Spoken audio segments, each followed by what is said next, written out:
Alright, so we're carrying on with these tutorial videos. Now we're looking at unit standard competency.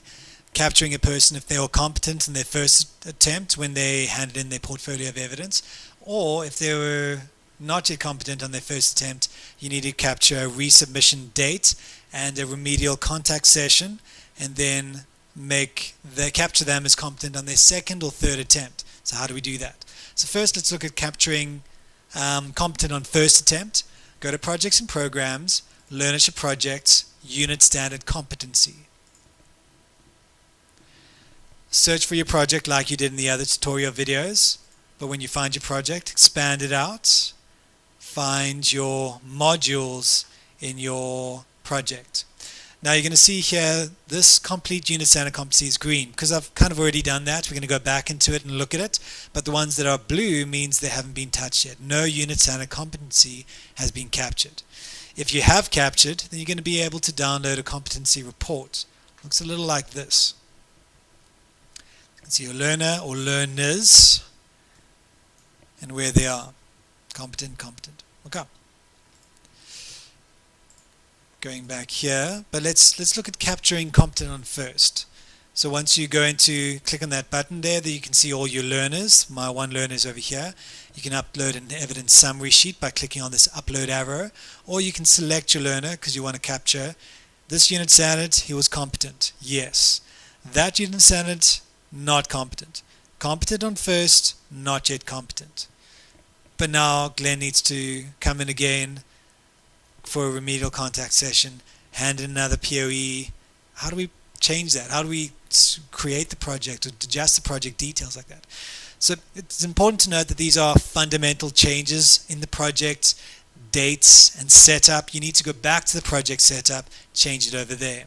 So let's do that. Let's go to Project and Program, Learnership Projects, go back to Projects here, the basic details. Remember your project is under Scheduled Projects, so go ahead and click on that tab. Find your project over here, go ahead and click on it. Open up the basic details. What you didn't notice in the setup while you're busy setting up your project is these two tabs at the bottom. Resubmissions for your POE resubmissions on second attempts and remedial contact sessions. They are there now because you've started your project. It's been initialized. Keep on going next, because remember you can't click on these tabs and go straight to them. It's unfortunate, but keep on going next, all the way through the wizard until you get to resubmissions. Now our module in question was this one, Define Core Concepts. Click on it. There's one POE submission date set. Click on that. And when you click on that, it's going to allow you an Add button here to capture a resubmission. So click on Add, click on Name, call it Resub 1. Ticket. Give it a date. We're going to make this date the 4th. Done. Link a student. Who is it? The only one there. That's Glenn. Link him. Now you've successfully created a POE resubmission date for that module. Now you can go next, and now you're in remedial contact sessions. Now you need to make a date, a remedial contact session date for that resub. The system's looking at this module, sees there's one resubmission date that's been captured. Click on it. It's going to allow you to add a remedial contact session date. Click on Add. Gives you a blank line here that you can populate. Click on Name. You can name it Remedial 1. Then you're going to see the date. You can put the dates. I'm going to choose the same date as a contact session. You'll see the venue here has already been booked, but that was me. I already booked it. So I can double book it, push it again. It's gone red to say you're aware you're double booking something. I know. I'm cool with it. Click on Save. You can link Unit Standard. This was the one in question. Right to defined context. That's the one that they weren't found competent on yet. So I select it, save it, and I link a student as well, Glenn again, for that contact session. Now I've successfully created a POE resubmission date and a remedial contact session date. We're all good to go. Now we need to capture that. Remedial contact session is attendance. Were they there? So let's go and capture that they arrived to hand in, and that's attendance. Find my project, expand it out, find my site, find my module, and here you'll see POE resubmissions now has a resub in it. Click on it, expand it out. You can see the one session. You can download the register, which is not what I want, but I can complete the attendance register. So Glenn, he did arrive.